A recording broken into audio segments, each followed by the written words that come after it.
Well, hello, everybody, and welcome to the Impacted Family and Friends Resources, the Kacie Palm Project for Youth Suicide Prevention, and Bristol County Coalition for Suicide Prevention's um, beginning of a really important date for me and for Tracy in particular is that October 26th is National Make a Difference Day, and we're doing this session right now with Dr. Suyemoto to get this kicked off. The tone is about compassionate advocacy, and I think that's something that is so global and universal and needed across the board. And at that point, I'm going to stop. Pada is going to step forward, introduce herself. Pada, thank you for joining us, and we'll catch up soon. Thank you. Thank you, Anne-Marie. I really appreciate being here today on Annual Make a Difference Day. My talk will be about a personal reflection on recovery and activism. I am currently work for two organizations, and I'm going to talk about them more in depth, but I work for the Mass Coalition for Suicide Prevention as their Associate Director of Equity. And I work for NAAPIEN, which is the National Asian American and Pacific Islander Mental Health Association, as their executive director. I'm going to start by reading a piece of spoken word about my journey to being able to work, and then I'll talk more about that. So this is a spoken word piece called Second Chances. When I lost everything, including myself, I thought my life was over again.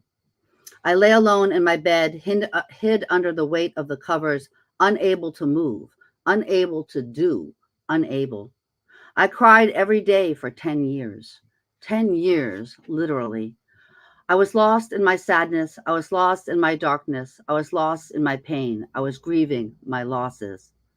I am not sure how I endured, how I persevered to breathe each breath each day, how I managed to survive despite my oppressive mental illness, despite my desire to fade into nothingness. I am not sure how I learned to live with myself, how I learned to accept depression as a companion on this journey, how I learned to be compassionate with my fragileness. I learned quickly that depression is not for the faint of heart. For 20 years, I clawed my way out of darkness. And as I began to heal, I started to peek out from under the blankets, peek out into the world. But there was really no place for me as a person who struggles with mental illness, no place for me as an academic without an institution, no place for me to share my pain and my knowledge, no place for all of me until I found work at the intersection of my pain and my understanding, until I found NAAPIEN, until I found suicide prevention work. When I say I'm a mental health activist, they look at me puzzled. Isn't it depressing, they ask? Isn't it difficult? Isn't it troubling? Yes, and I know this landscape. I know the deep ravines, the rolling hills, the sudden cliffs. I have traveled these places and survived. I have something to share. I have a story of recovery and hope, and as trite as that may sound, it's true. I am a testament to second chances, a testament to resilience. I should not be here, but I am. I am here and I will not be ignored. I will not be silenced. I will not be shoved into your boxes. I am committed to be whole. I am committed to use my voice in the service of equity, in the service of those who are unable to speak, in the service of solidarity and community. We are all connected. My well-being is inextricably interwoven with yours, sharing the air we breathe, sharing the sacred land on which we walk, sharing this moment together. So I was on disability for about 15 years for mental health issues. I am a person who deals with major depression, complex PTSD, and ADHD. And I spent a number of years really down and out and not able, like I said in the poem. Um, and then as I started to heal, I also started to volunteer and do work to make meaning. I couldn't get paid. I was on disability. And so, but I really felt like I needed to make meaning from my own experience. So I began to speak out. I spoke for Families Depression Awareness. I spoke I was interviewed by Psychology Today in 2009, and I knew at that point that I was coming out as an activist, that I was not going to be able to go back. And that was a decision I intentionally made. And then some of the places I was volunteering became workplaces. So I was hired by the MCSP, the Mass Coalition for Suicide Prevention, and their website is mcspnow.com. Again, that's mcspnow.com. And then I also started working for NAAPIEN, which is the National Asian American Pacific Islander Mental Health Association, first as their director of training, and then later as the executive director. And their website is naapimha.org, NAAPIMHA.org. So at the MCSP, I am the associate director of equity, and I'm proud to say that I think we are the only, I'm proud to say that we are one of the only coalitions that have a director, associate director of equity. And it's sad to say that, because that means that other places aren't putting the same amount of attention to that effort. One of the things that we have done is develop the Widening the Lens Toolkit, which is a toolkit that helps organizations move their organization along the continuum of equity to become more equitable. And that's available free and downloadable at the MCSP website under the Equity tab. But I want to spend more time talking about NAAPIEN today, because I feel like one of the things that is interesting about me being the leader of NAAPIEN is I'm a person who leads with lived experience. So my experience as a attempt survivor of suicide, as a person who lives with chronic mental illness, and as an impacted family person, having taken care of my mother and my daughter who have mental health concerns. So I come to this work, all of it actually, with this lived experience. But at NAAPIEN, our organization is a nonprofit whose mission is to promote and refine mental health and the well-being of Asian American, Native Hawaiian, and Pacific Islander individuals and communities in the United States through training programs, policy and advocacy, and centering those with lived experience. We have 4 big buckets of what we do. We have culturally informed mental health trainings, community-based mental health programs, community-driven policy and advocacy, and community crisis supports and response. And I want to talk about each of these buckets a little bit in my kind of the things that I've worked on and experienced, and how they're important to the work in general in mental health. So we do culturally informed mental health trainings. And we have a program called Achieving Whole Health, Body, Mind, Spirit, which is very much in line with all the work that IFF and Voice at the Table does. The Achieving Whole Health program looks at mental health through the lens of body, mind, spirit, a holistic lens. And I first was introduced to this program in 2015 when I was part of a coalition of Boston people. 3 of us went to New Mexico to learn about this program from a SAMHSA-based convening. SAMHSA runs the NED, which is the National Network to Eliminate Disparities, which is a whole program to try to eliminate disparities in mental health. And Achieving Whole Health is one of the evidence-informed programs that is part of the NED. So I went to this convening, to this training in New Mexico in 2015 in order to learn about the program and deliver it in Massachusetts, where I live.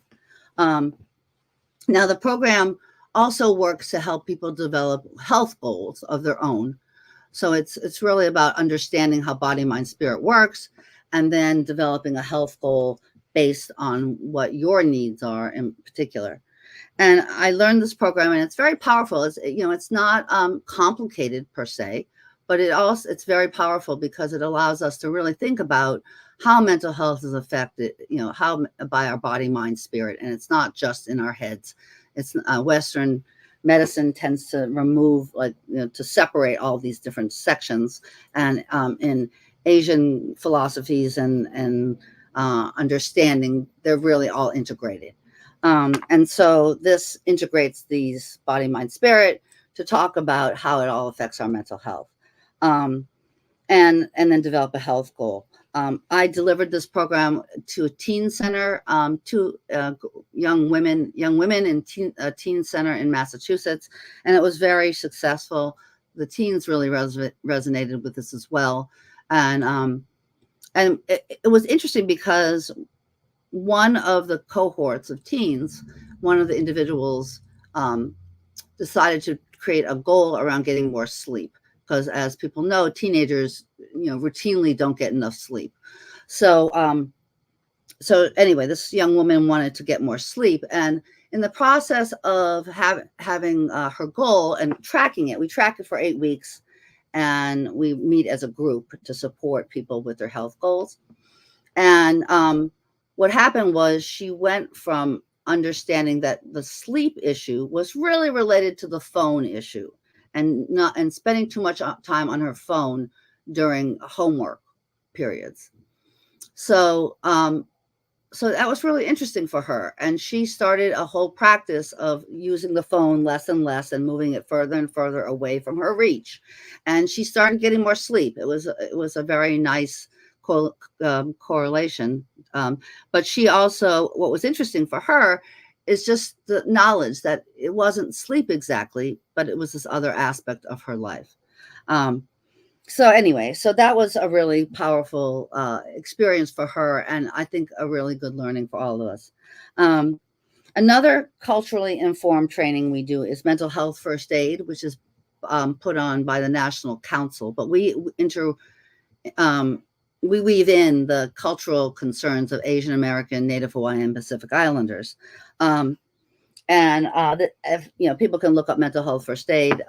It's a training that allows people to learn how to approach people who are struggling, from beginning of struggling to crisis situations. And we are providing, NAAPIEN has gotten a grant to provide these trainings free for our community members. If you are Asian American, Native Hawaiian, or Pacific Islander and are interested in these trainings or interested in them for your organization, please look at NAAPIEN.org. We also do community-based mental health programs.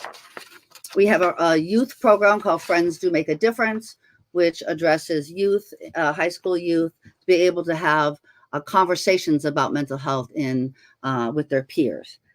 But another program we have is called the National Asian American Pacific Islander Empowerment Network, or NAAPIEN. And NAAPIEN is an initiative of NAAPIEN, which is a network of people with lived experience, either as an attempt survivor, a loss survivor, an impacted family or friend, or someone who contends with mental health concerns, but maybe is not suicidal. So we have this network of over 180 individuals who identify as Asian American, Native Hawaiian, or Pacific Islander, who also identify as having lived experience. And this network is very, very important to me, because as an Asian American woman who has lived experience, I have not found places that I can be whole. In the Asian American community, the issues of mental health is very stigmatized. We don't talk about it in our community, and that's part of my job, is to start talking about it in community. But another piece is that if you have lived experience, where do you go for support? If you're Asian American, Native Hawaiian, or Pacific Islander, where do you go support? Where you're not being judged, where your cultural background is at least acknowledged and present. Because most of the services that are available for people are not culturally specific and not culturally aware. So we need to make sure that we have spaces where we can be comfortable. In fact, NAAPIEN put on a summit last year that was focused on youth and people with lived experience. And I must say, it was so powerful to have 30, 35 people with lived experience, all who identify as Asian American, Native Hawaiian, or Pacific Islander, in a room together, because it's so often that we're isolated. We can't talk about our lived experience without feeling shame because we're being stigmatized, etc. So this is a place to break that stigma and break that shame and really be connected with each other. So the NAAPIEN network does a lot of different things. We have listening sessions where we have a topic that we share about. We've done things on eating disorders, on identity, on LGBTQ2S plus identity in the Asian American community. We've done a lot of different listening sessions. We have community sessions where we are building community, just getting to know each other, that kind of thing. And we have a network meeting coming up on the 27th, October 27th, at 3 p.m. Eastern, I believe. And you can find information about that on our website. In addition, you may need to sign up for the network. There's a tab that says sign up for NAAPIEN. If you are a person who is Asian American, Native Hawaiian, or Pacific Islander and have lived experience of any sort, you are invited to sign up for our NAAPIEN network. And I think having spaces where people with lived experience can share without having to explain their lived experience all the time is really important. Particularly in communities where it is stigmatized and we don't talk about it. So that's important. And, Impacted Family and Friends provide spaces for people with specific, a specific identity to really, talk about the experience of what it means to be an impacted family member. And that's important as well in terms of networks. Now at NAAPIEN, we also do community driven policy and advocacy. And we have a whole initiative called Vote for Wellness, which we've been supporting people who are working on campaigns and that kind of thing. We've been holding sessions about compassionate conversations. During this time, it can be very contentious for families, particularly if the political views differ within a family. And so we have developed a handout, which is actually on our website as well, in our Vote for Wellness tab on the website, that looks at how to have these conversations, how to have these compassionate conversations. Because, in Asian American communities, Asian American, Native Hawaiian, Pacific Islander communities, family is so important. And, a lot of times we will silence ourselves to maintain the integrity of the family.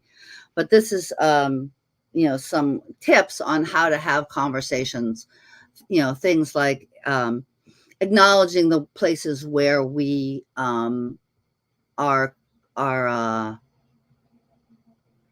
have the same values, for instance. Like, so if you're having a compassionate conversation with someone who has misinformation or disagrees with you or has disinformation, and you're trying to figure out how to share, acknowledging the fact that, say, you both care about family and that's a value that you both share.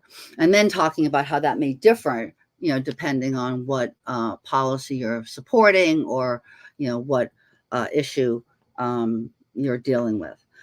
So we have this idea that compassionate conversations in our families and with our friends and our community is really important. And, that those conversations need to happen and also don't need to rip the fabric of relationships apart. Excuse me. We also have community crisis supports and response.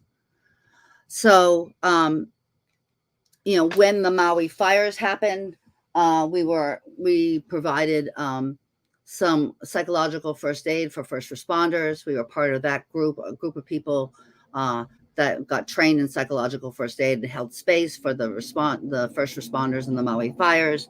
When we did various resource providing for different Monterey Park shooting, those kinds of things. So we try to really keep abreast of the ways that our community is infected by different crises, and try to respond to support the mental health of people. Most recently, in New Jersey, a young woman was murdered by the police who was having a mental health crisis after calling 988, and then police were deployed, and she ended up dying, and the community, of course, was torn apart and sad and terrified. And so we held a healing circle for the community online, and a place where people could share their struggles, a place where people could share their feelings and how they were dealing with these issues. And these kinds of community responses and supports is really important, because people are suffering, and often suffering in silence. And so being able to bring communities together to be able to talk about what's going on is really important, and something that NAAPIEN does. And so if you wanted to get involved with NAAPIEN or MCSP, NAAPIEN is, again, NAAPIEN.org. And there's opportunities to get involved with the NAAPIEN network. And if you get on that email list, you will get all the information about all of our activities. We also have over 100 community partners. So if you're part of an organization and you'd like to connect with us, that is, another way to work with us. We offer those mental health first aid trainings. We actually offer adult and youth mental health first aid trainings. Youth mental health first aid trainings are for adults serving youth. And we offer those. So we have trainings that are available. And we can also tailor a training to an organization that serves AANHPI populations, as well. So contact us at NAAPIEN. And my email is pata@naapima.org. So it's pretty easy to remember. So if you want to contact me personally, that would be the way to get connected with me. MCSP has a number of opportunities too. If you're in Massachusetts, we have our general membership meetings, which are open to the public, and are talk about suicide, what the MCSP is doing. We tend to have presentations and that kind of thing. We had a presentation on the difference between 988, 211, and behavioral health helplines. MCSP also has an Alliance for Equity, which is a body that deals with equity in suicide prevention directly, and also weighs in on things MCSP is doing. So, for instance, the Alliance for Equity reviewed the state strategic plan for issues of equity, obviously helped with the development of the toolkit, and also we deal with anything that comes through MCSP. We can review it, that kind of thing. We also, are talking about what we can do from that space specifically. So that's the Alliance for Equity. If you want to, MCSP has a newsletter, and NAAPIEN has a newsletter. So if you want those, please get in touch with us as well. So there are many opportunities to get involved, and I think that it's so important that we all take action. Compassionate advocacy, as Anne Marie was talking about, or certainly has talked to me about a lot, and that as we go forward, we think about what it means to do compassionate advocacy and to be open to other experiences and other perspectives. I think one of the things, since my work has primarily been around equity and around communities that are underserved or or invisible. Asian American communities are often invisible. And so I think that, when we think about how we reach out, what we do, that we need to try to think inclusively, and the ways we can create belonging for everyone. We know that belonging is a protective factor for suicide, and so if we can create spaces where people feel like they belong, either in our organizations with voice at the table, I mean, and finding a place where you feel like you belong is really important. And just I see the emergency text and call line 988, the suicide crisis and lifeline is showing, and I just encourage people, if they need help, to reach out and try to get the help that you need. It is, it can be a challenge sometimes to get help. I know that from my own experience and from helping my daughter get help. But the first step is realizing that you need it and reaching out. So I encourage people to do that if you need help. And with that, I appreciate the time here, and I appreciate you listening to me. If you want to reach me, please, pata@napima.org. Reach out, and I look forward to more conversations in this space and other spaces, and hope you all have a great day. Thank you.